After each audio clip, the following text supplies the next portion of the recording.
এক দশকের প্রেম ও ওঠানামার পর অবশেষে বিচ্ছেদের পথে হাঁটলেন পপস্টার কেটি পেরি ও হলিউড অভিনেতা অরল্যান্ডো ব্লুম। দীর্ঘদিনের সম্পর্কে নানা চড়াই উতরাইয়ের পর এক যৌথ বিবৃতির মাধ্যমে তারা জানিয়েছেন তারা এখন ভিন্ন পথেই হাঁটছেন, তবে সন্তানের জন্য তারা বন্ধু হিসেবে সম্পর্ক বজায় রাখবেন।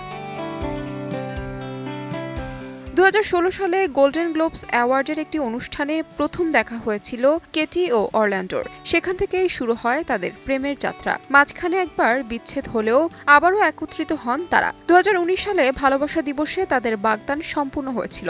2020 সালে জন্ম নেয় তাদের কন্যা সন্তান ডেইজি ডোভ ব্লুম। সেই থেকে তারা একসঙ্গে পারিবারিক জীবন কাটাচ্ছিলেন।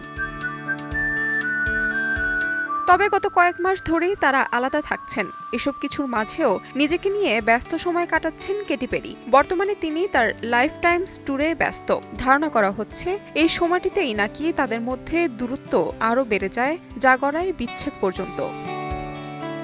তাহমিনা তন্নি, সময় সংবাদ।